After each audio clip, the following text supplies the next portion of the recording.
What's up, y'all? It's your girl Sakina, and I'm back with another review. This is my review for The Real Housewives Ultimate Girls Trip. This is season 3, episode 2. So, yeah, I'm trying to punch them out. This was actually unexpected. I don't know. I didn't expect to do 2 right here and now, but you know, here I am trying to get stuff done and prioritize my day and make the most of it. So here we are.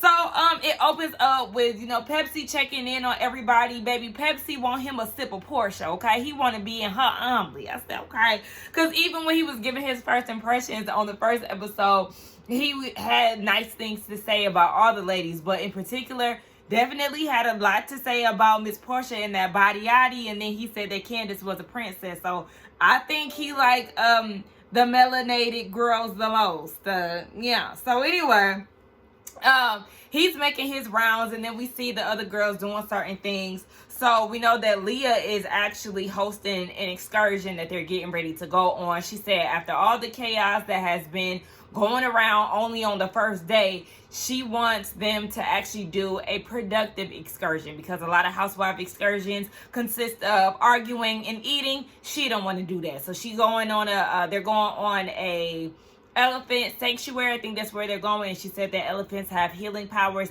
But also, with you being a housewife, you should know that when they go on these healing excursions or activities, sessions, it does not end well, okay? You can look at the infamous, what's her name? Mbatu or something like that. The healing thing that they tried to do with Housewives of Atlanta, Salt Lake City. Every time they do one every season and it goes left. Who else? Potomac. Just anytime they try to do something regarding spirituality and, you know, being one and Zen and all of that, baby, it doesn't help. So I'll be interested to see how that works. We see Marisol being harassed by Alexia. She can't even talk on the phone with her husband. They get in their confessional and they're talking about how Marisol drinks a lot, because as they were getting ready, she was saying that she feels a lot better today, and she's thinking it's because she did not start the day off drinking. Well, maybe you should practice that. And she says in her confessional that she doesn't think that she has a drinking problem. Girl, please. Yes, you do, Marisol. They even did the flashback to before she got to Thailand, and her friend is telling her don't drink. She got a lot of Tito's being shipped there or something, she said, or she's packing with her. Girl, you have a drinking problem. We see you have a drinking problem on here as well as on your franchise. Sis, you be liquored up.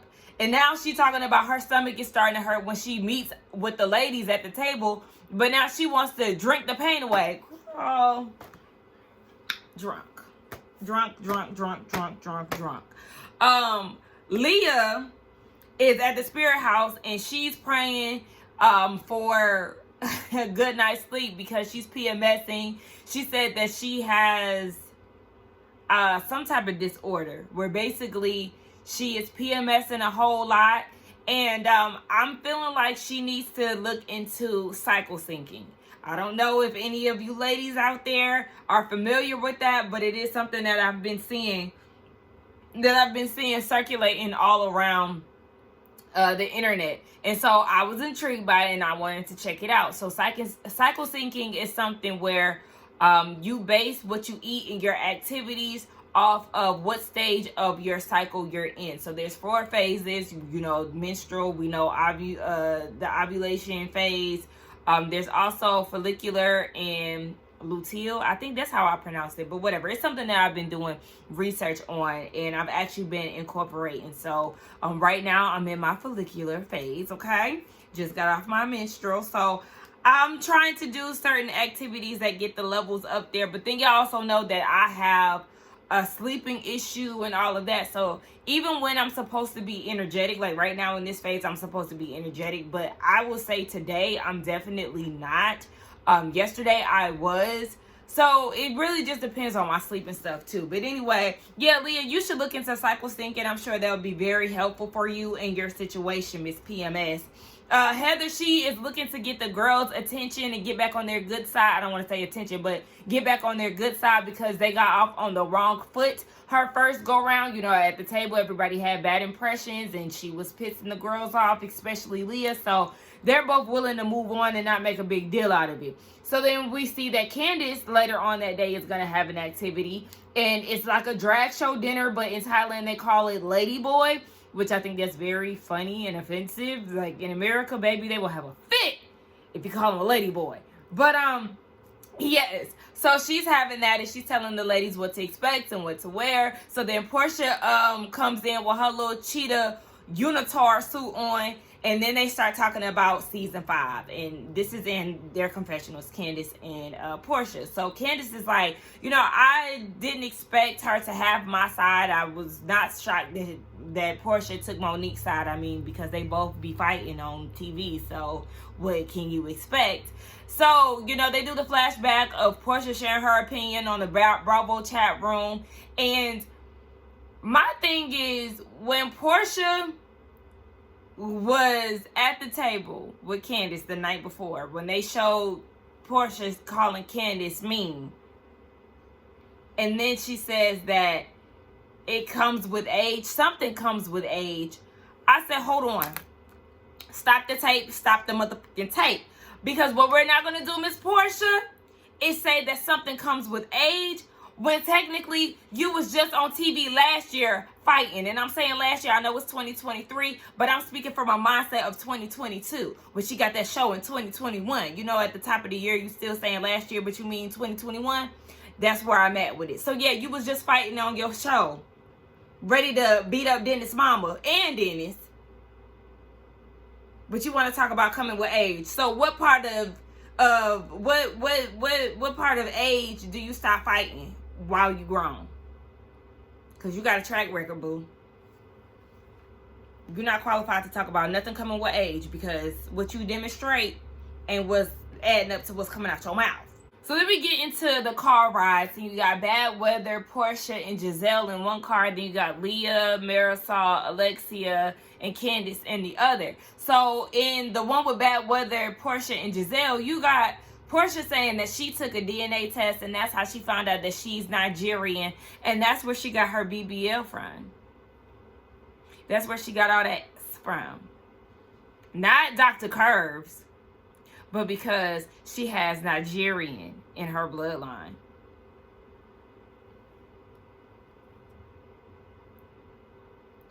Okay.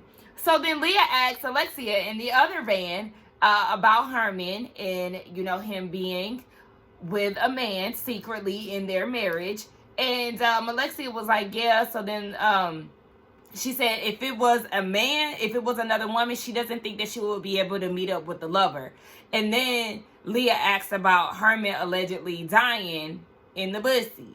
And Alexia said, no, that's not true. I talked to the lover and he said that that's not true. But Adriana, she always says things, off the wall things, and she feels like she said that on purpose, basically to secure her spot because she's a friend of. I said, girl.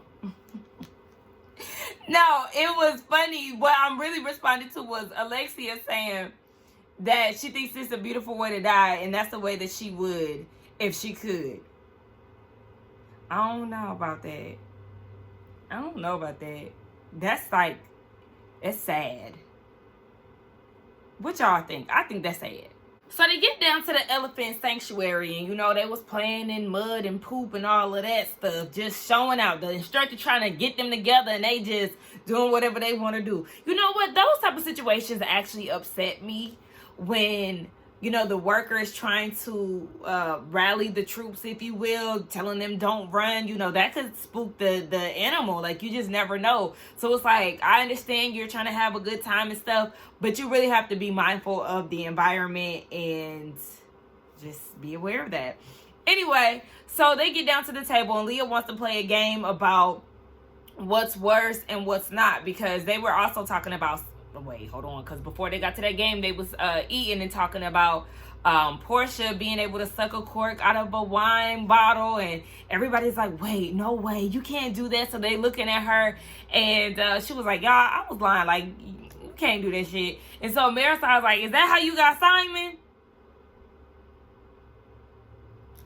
She said she a lady and she don't never tell.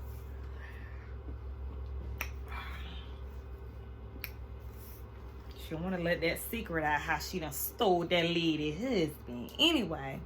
So, yeah, Leah was like, I'm glad we're able to talk about sex because, you know, on my season, New York, you know, they was trying to shush me up about it, which was so weird because it's like Ramona and them, they all talked about sex. But then when Leah did it, it was a problem and they wanted to act all, oh my gosh, you know, my ears, we don't talk like that. Like, oh my gosh, they was acting like the etiquette ladies of Potomac season 1.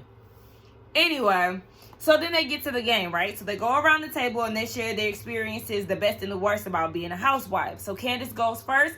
She said the fact that they're the second all-black franchise, totally agree with that. The worst is social media. I honestly thought she was going to say the fight between her and Monique. Maybe that's somewhere that she didn't want to go at that time. I don't know. But yeah, she said social media and Giselle was like, you need to take accountability. You're not qualified to talk about anybody taking accountability. So, hush. Heather said everything is the best. Then Portia got into it and she said, you know, just the sisterhood of it all and the rawness. And when she had PJ, she went through postpartum. And, you know, she's saying that she didn't even want to film. And one of the producers was like, you know, just be here. We just going to capture whatever comes. Yeah, because they wanted to see some chaos. That's why. So she was like, you know, the great words of my mom, I had to fake it till I made it. And, you know, she in her Portia Luther King bag, child, and not one tear dropped from them shades that she was wearing. I said, all right now, girl. So, you know, that was what it was. And then Marisol spoke about how Mama Elsa really loved the cameras and how she would go everywhere with her, how the people loved her, and how she always used to say that Andy told her she could do whatever she wanted to do. And she was just talking about all these great things about her mom. And, you know, they did the flashbacks of what her mom used to look like versus what we got to see on the show.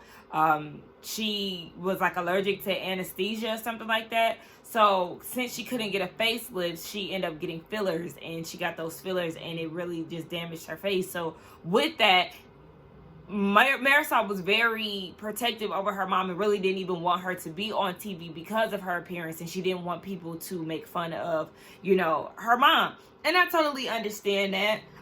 So then Leah, she gets her opportunity to talk, and she was talking about how the last season she really had a rough time because they had to go film as her grandmother was passing away. They went off to some trip at Ramona's house or something. I think they went to the Hamptons, if I'm not mistaken. Because I was like in that season, and then I kind of like, I was on my way out. But yeah, they were there at that time. And she said that production wouldn't let her leave. And so, you know, people on social media were saying that she should have been with her grandmother because the next day she took it upon herself to leave. And on the way, her grandmother ended up passing. So, you know, a lot of finger pointing was headed towards Leah. And she really couldn't take that. She was depressed and she was lashing out and all of that. But even when she was telling the story and she was like, nobody told me to leave and all of that, I was like, you don't need your castmates or production to tell you to leave. Like, you take it upon yourself. If you gotta take a pay cut because you're not in that episode or whatever, girl, it is what it is. But I'm not waiting around for production to do that. And Whitney was like, we have the same production company, sis. None of them would have told you to do that. So it was kind of weird that she was pointing the finger at somebody else instead of just taking accountability. But I mean, it's a very touchy subject. So of course you don't even want to mention no type of shit like that when somebody is really down and out. I thought it was very funny that Giselle was like, you know, people need to realize that we're human beings and we're not just here for your entertainment. But sis, you don't treat people like that. You act as if you're entitled to people's business because you always in it. And did y'all peep that she didn't even share her experience, her highs and her worst? She can never seem to unpack what Giselle has going on. She's always in somebody else's mix. And this is why we look at you like you're not a human being, because you never want to dig deep and always want to keep shit on the surface. So they're now on their way back to wherever, the villa.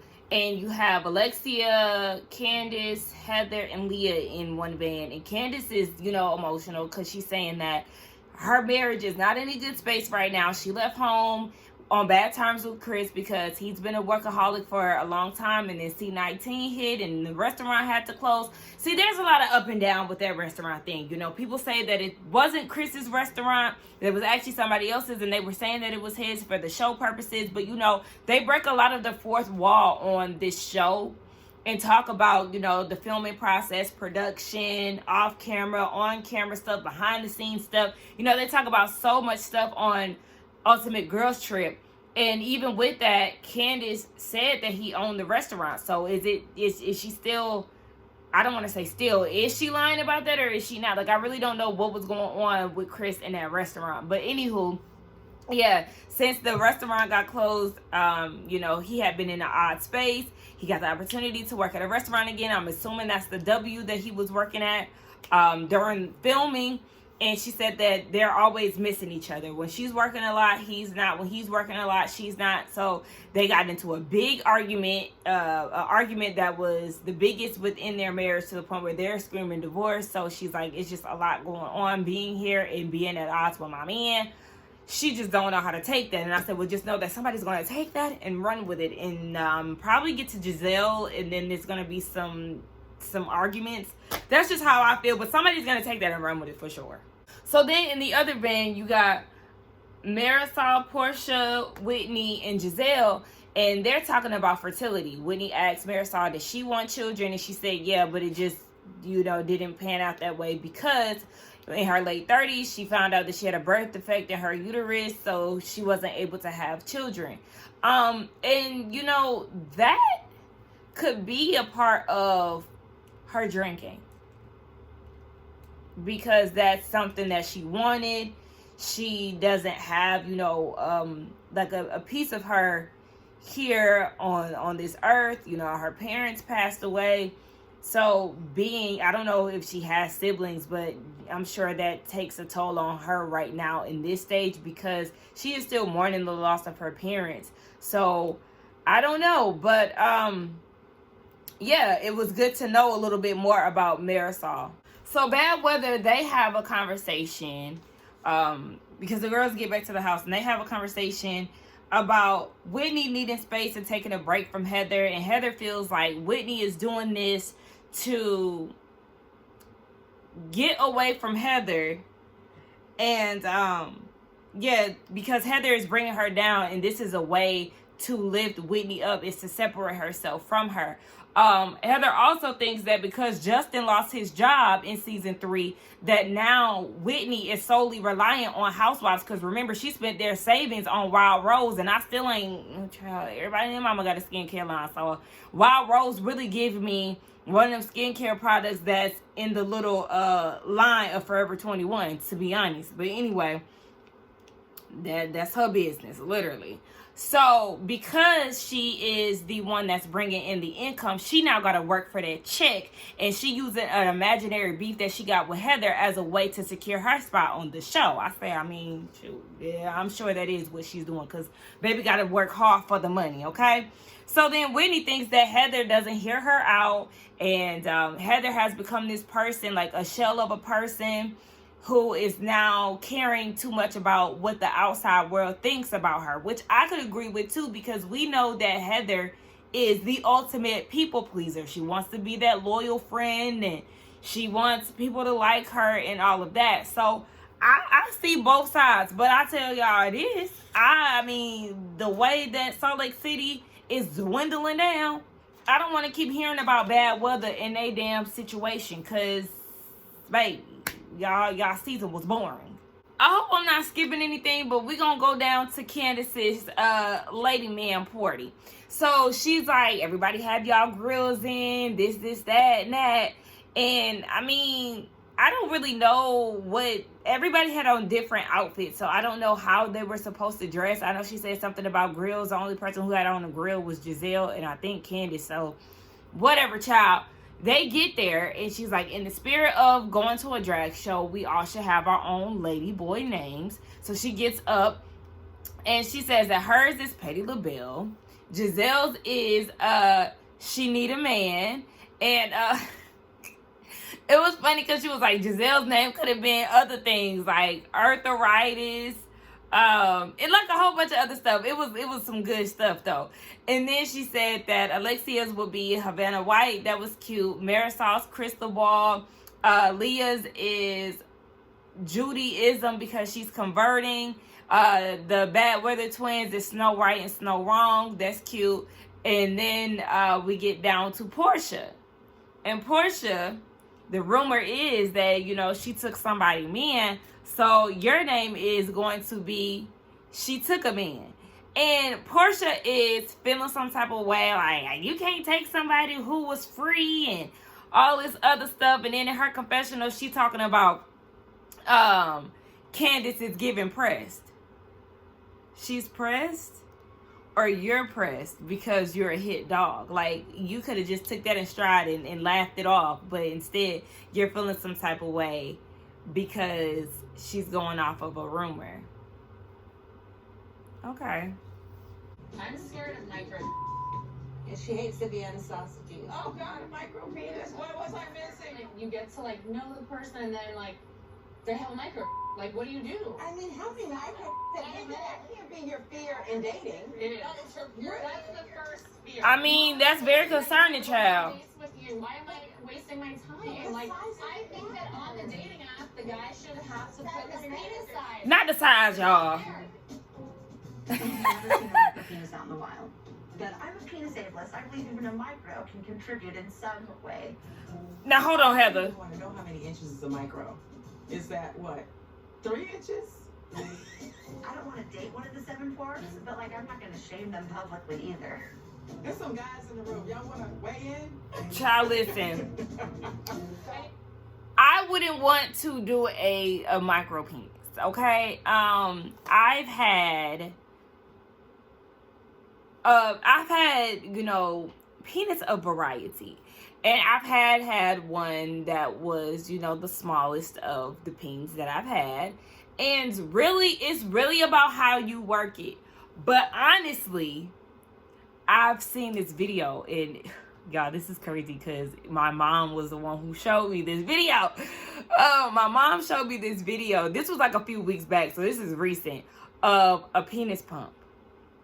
This man had the tiniest, y'all, his penis was about this long. And the penis pump is actually in the scrotum. So he's taking his ball and he's pumping it up. And I'm like, Mom, what is he pumping? Because it's not really going anywhere. Like, y'all, it was insane. If y'all could see what a penis pump, like, literally Google it. Y'all might run into the same video me and my mom watched. And I was just pure confusion. Like, you can't, him pleasuring himself was literally like this. No micro peens for Bean, okay? So now Candace goes around the table and she's asking the ladies, do you feel like the show has, you know, a negative effect on your relationship because her and Chris are at odds right now? And Giselle chimed in and was like, there's no way that it can't. Like, you have to take the good and the bad. And she was like, the men who are misbehaving in the relationship, now at this point, everything that you do is going to be highlighted. So baby, you can't cheat in peace because somebody's going to find out some way, somehow, whether that be Giselle Bryant or somebody else who likes to send the Housewives stories and rumors and all of that. So I just thought it was really funny that Giselle was the first one to speak up when she's also contributed to, you know, rumors about people's husbands when it comes down to Monique, when it comes down to Candace, when it comes down to Wendy, when it comes down to, did I say Karen? Like, you have a track record of trying to intrude and stir up shit within marriages of your castmates. So anyway, Candace then was like, okay, let's tell a story. Portia, since you the OG, tell us the story. And Portia's still salty about her name, so she goes and tells Candace, no, I want you to tell a story, okay? And Candace is like, what? I mean, baby, what I heard about you and your husband, it was on the blogs. Everybody heard about it. And so she said, what it seems like is that you and this girl are hanging out. You got introduced to her man, and then boom, you are now with the man. So yeah, one would think that you saw somebody's husband. I don't understand why Portia is so mad about that, because yes, it was all over the blogs. So you tell us what it is, Miss what's Simon's last name? Miss whoever the hell. Said that Oh, the streets are talking. Miss her. you dated him and he was married to her. Right. So what actually happened was I'm on a show and they told me we're gonna bring in a new wife. When I met her and her husband, I didn't really place him at the moment, but I knew him already. Fast forward, it just didn't work out for her and she left. Wait, were they married or dating? They were married. She was allegedly cheating on him. I will not speak on her. After that, they actually announced that they were getting a divorce. I hit him in the DMs like, I'm praying for you, I hope you're good. So he hit me back, like, yeah, I'm good. When you come Plot. to Atlanta, let's get together. I was like, oh, cool. Well, he hit me, I was like, I'm in Atlanta. I want to see you. And I said, before I see you, I need you to email me your divorce papers. Y'all, let's see that text message. I'm a public figure, and I don't want to represent that. Yep. So she signed it. It was a done deal. Oh, But it was not finalized. It was just literally sitting on the judge's desk. now Portia, girl, I like you. I want us to be good. I want us to be friends. But this is quite the contradiction from what the saints in the street have been saying. But during that time, he's free to do what he wants to do. Absolutely. And we got engaged in literally under a month. We know. The hardest part about the whole experience Girl. is how public it was. And just how let down some of my fans were was a little difficult because people really didn't understand what was going on. But at the end of the day, what stands the test of time? Truth does. Girl. Now listen. This is a whole fool right here. Because Portia, you plotted on that man.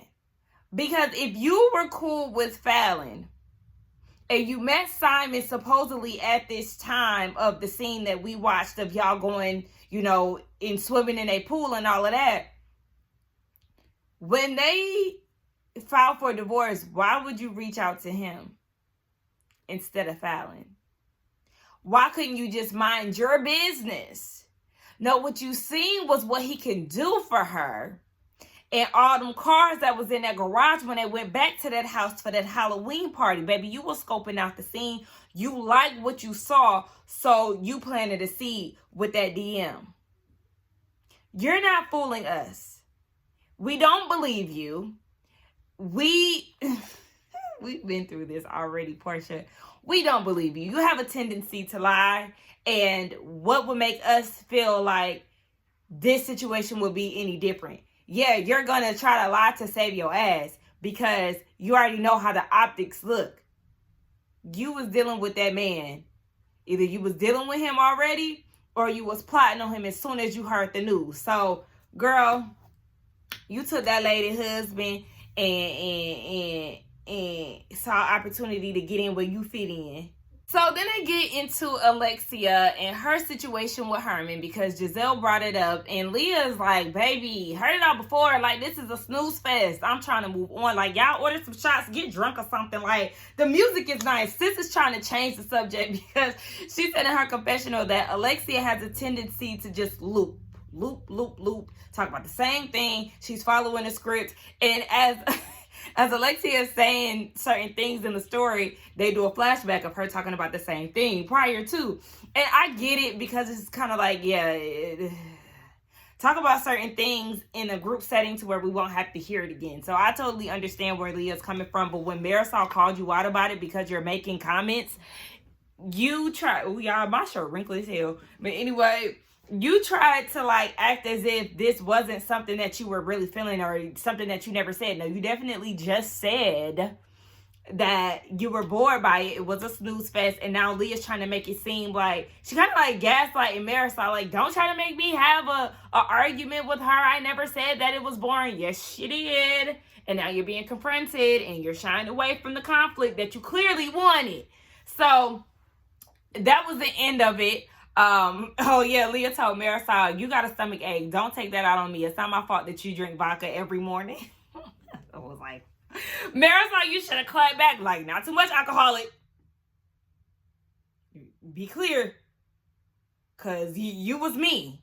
Don't think you better than me now. Because you didn't put the bottle down.